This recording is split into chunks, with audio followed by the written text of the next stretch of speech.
ಆತ್ಮೀಯ H16 news ಅರ್ಥಾತ್ ಸೀತಾರಾಮ್ ನ್ಯೂಸದ ವೀಕ್ಷಕರೇ, ನಾನು ನಿಮ್ಮವ ಎಂ ಆಯುಧ ಮಲ್ಲಪ್ಪ ಜೊತೆವರು. ತಾವು ಈಗ ಸುದ್ದಿಗಳ ಲೋಕಕ್ಕೆ ಎಂಟ್ರಿ ಹೊಡಿತಾ ಇದ್ದೀರಿ. ಈ ಸುದ್ದಿಗಳನ್ನು ಪ್ರತಿಯೊಂದು ನೋಡೋ ಜೊತೆಗೆ ನಿಮ್ಮ ಅಭಿಪ್ರಾಯಗಳನ್ನು ಹಂಚ್ತಾ ಇರಿ. ಯಾಕಂದರೆ ಈ ಸುದ್ದಿಗಳು ನಿಮಗಾಗಿ, ನಿಮ್ಮ ಬದುಕಿಗಾಗಿ, ನಿಮ್ಮ ವೈಚಾರಿಕೆಗಾಗಿ, ನಿಮ್ಮ ತಿಳುವಳಿಕೆಗಾಗಿಯೂ ನಿಮಗೂ ಗೊತ್ತು. ಜೊತೆಗೆ ನಮಗೂ ನಿಮ್ಮೊಂದಿಗೆ ಇದೊಂದು ಮಾತಾಡುವಂಥ ಜೊತೆಗೆ ಸುದ್ದಿಗಳನ್ನು ಬಿಡುವಂಥ ಕೆಲಸ. ಈ ಕೆಲಸದಲ್ಲಿ ನಾವು ನಿಮ್ಮೊಂದಿಗಿದ್ದೀವಿ ಅಂತ ಹೇಳ್ತಾ ನೋಡ್ತಾ ಇರಿ ಸುದ್ದಿಗಳನ್ನು. झलक भी दिखाएंगे. मैं लोगों से आग्रह करती हूँ कि इस उत्सव में भागीदारी करें और दक्षिण भारत की कला संस्कृति को जानें और उसका प्रभाव प्रसार करें. साथ ही सभी कारीगरों और कलाकारों को मनोबल भी बढ़ाएंगे. पिछले वर्ष राष्ट्रपति निलयम सिकंदराबाद में भी उत्तर पूर्वी क्षेत्र पर उत्सव का आयोजन किया गया था, जिसमें अनेक आगंतुक आए और सबकी भागीदारी से उस आयोजन में भी कारीगरों और कलाकारों को खूब प्रोत्साहित मिला. सांस्कृतिक विविधता के साथ साथ इंक्लूसिविटी यानी समावेशिता पर भी विशेष ध्यान दिया जा रहा है. इसी सोच के साथ राष्ट्रपति भवन में दिव्यांगजनों को विकास की मुख्य धारा में लाने के लिए पर्पल फेस्ट का आयोजन और मिट्टी कैफे खुलने के जैसे महत्वपूर्ण कदम भी उठाए गए. जनजातीय समाज के भाई बहनों, सेल्फ हेल्प ग्रुप्स की महिलाओं को भी अनेक अवसरों पर यहाँ आमंत्रित किया जाता है. मुझे विश्वास है कि ऐसे सभी प्रयासों के माध्यम से देशवासियों को देश की समृद्ध विरासत से जुड़ने का अच्छा अवसर मिलेगा और वे देश के समावेशी और स्थायी विकास में सक्रिय योगदान देने के लिए प्रेरित भी हों.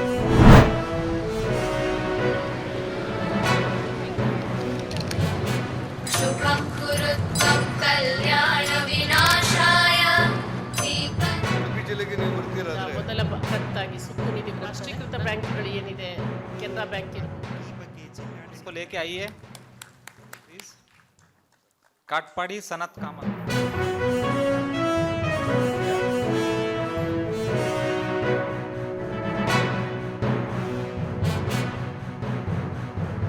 ರಾಷ್ಟ್ರೀಕೃತ ಬ್ಯಾಂಕ್ಗಳು ಬಡವರ ಮನೆ ಬಾಗಿಲನ್ನು, ಬಡವರ ಮನಸ್ಸನ್ನು, ಬಡವರಿಗೆ ಶಕ್ತಿ ಕೊಡುವಂಥ ಕೆಲಸವನ್ನು, ಬಡವರ ಕೈ ಹಿಡಿಯುವಂಥ ಕೆಲಸಗಳನ್ನು ಮಾಡಬೇಕು ಅಂತೇಳಿ ಪ್ರೀತಿಯಿಂದ ಯೂನಿಯನ್ ಬ್ಯಾಂಕ್ ಮಾಡಿರುವಂಥ ಈ ಕಾರ್ಯಕ್ರಮಕ್ಕೆ ದೀಪ ಬೆಳಗಿಸಿ ಕಾರ್ಯಕ್ರಮವನ್ನು ಉದ್ಘಾಟನೆ ಮಾಡಿದ್ದೇನೆ.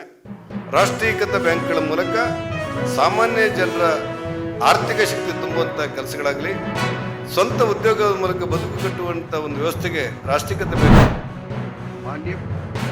माननीय प्रधानमंत्री जी का हार्दिक अभिनंदन. बजट घोषणा 2025-26 के बाद आयोजित की जा रहे पोस्ट बजट वेबिनार में मैं आपका हार्दिक स्वागत करता हूं. यानी इन्वेस्टिंग इन पीपल और नवाचार में निवेश, इन्वेस्टिंग इनोवेशन के विषय में आयोजित किया जा रहा है. Investing in people and innovation, ये एक ऐसी थीम है जो विकसित भारत के रोड मैप को डिफाइन करती है. इस साल के बजट में आपको इसका प्रभाव भी बहुत बड़े स्केल पर दिख रहा है. इसलिए यह बजट भारत के भविष्य का ब्लूप्रिंट बनकर सामने आया है. हमने इन्वेस्टमेंट में जितनी प्राथमिकता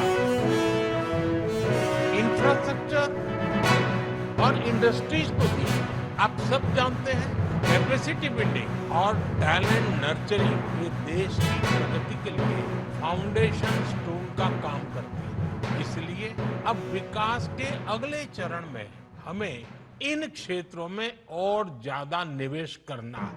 इसके लिए हम सभी स्टेक होल्डर्स को आगे आना होगा, क्योंकि ये देश की इकोनॉमिक सक्सेस के लिए आवश्यक है और साथ ही ये हर ऑर्गेनाइजेशन की सक्सेस का भी आधार है। साथियों, इन्वेस्टमेंट इन पीपल का विजन 3 पिलर्स पर खड़ा है: एजुकेशन, स्किल और हेल्थ। आज आप देख रहे हैं भारत का एजुकेशन सिस्टम कितने बड़े ट्रांसफॉर्मेशन से गुजर रहा है। नेशनल एजुकेशन पॉलिसी जैसे बड़े कदम, IITs का विस्तार, एजुकेशन सिस्टम में टेक्नोलॉजी का इंटीग्रेशन, AI के फुल पोटेंशियल का उपयोग, टेक्स्ट बुक का डिजिटाइजेशन, 22 भारतीय भाषाओं में लर्निंग मटेरियल्स उपलब्ध करवाने का काम, ऐसे कितने ही प्रयास मिशन मोड में जारी हैं।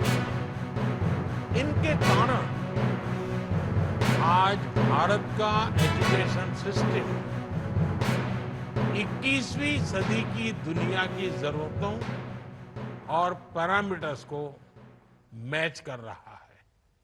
साथियों, सरकार ने 2014 से अब तक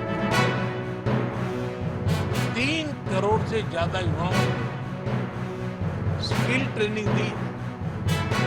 हमने 1000 ITI संस्थानों को अपग्रेड करने और 5 सेंटर ऑफ एक्सेलेंस बनाने का ऐलान किया।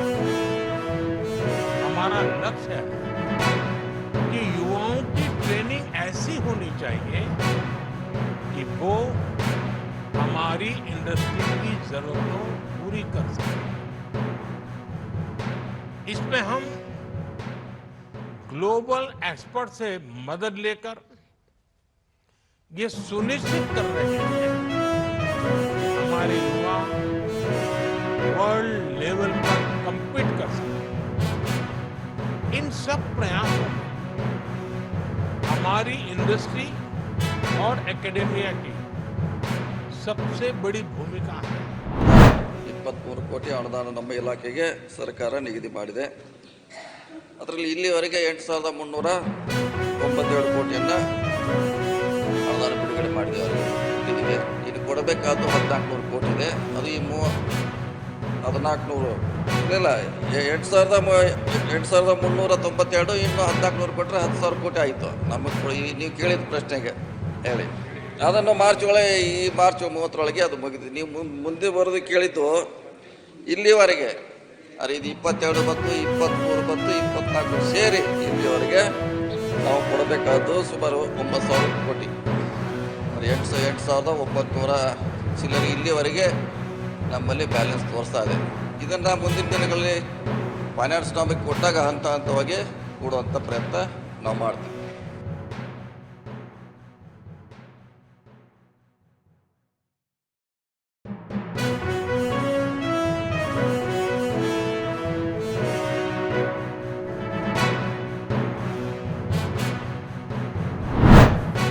ಆದ್ಮೇಲೆ ಎಲ್ಲ ಸುದ್ದಿಗಳನ್ನು ನೋಡಿದ್ರಲ್ಲ, ಏನು ಅನಿಸ್ತು ನಿಮಗೆ? ಇದರಲ್ಲೇ ನಿಮ್ಗೆ ಲೈಕ್ ಆಗಿರ್ಬೋದು, ಡಿಸ್ಲೈಕು ಆಗಿರ್ಬೋದು, ಕಾಮೆಂಟ್ ಬೇಡಪ್ಪ ಅಂತೂ ಅನಿಸಿರ್ಬೋದು, ಕಾಮೆಂಟ್ ಮಾಡಬೇಕಪ್ಪ ಅನಿಸಿರ್ಬೋದು, ಶೇರ್ ಮಾಡಬಾರ್ದಪ್ಪ ಅನಿಸಿರ್ಬೋದು, ಅದು ಮಾಡಬೇಕು ಅನಿಸಿರ್ಬೋದು. ಏನಾದರೂ ಆಗಲಿ ಶೇರ್ ಮಾಡ್ತಾಯಿರಿ, ಈ ನ್ಯೂಸ್ಗಳನ್ನ ಹಂಚ್ತಾ ಇರಿ, ಜೊತೆಗೆ ಇದಕ್ಕೆ ಸಬ್ಸ್ಕ್ರೈಬ್ ಆಗ್ತಾಯಿರಿ ಅಂತ ಹೇಳ್ತಾ H60 ನ್ಯೂಸ್ ಅರ್ಥಾತ್ ಹೇ ಸೀತಾರಾಮ್, ಇದು ಸತ್ಯದ ಕೈಗೆ ನಡಿ. ವಂದನೆಗಳು.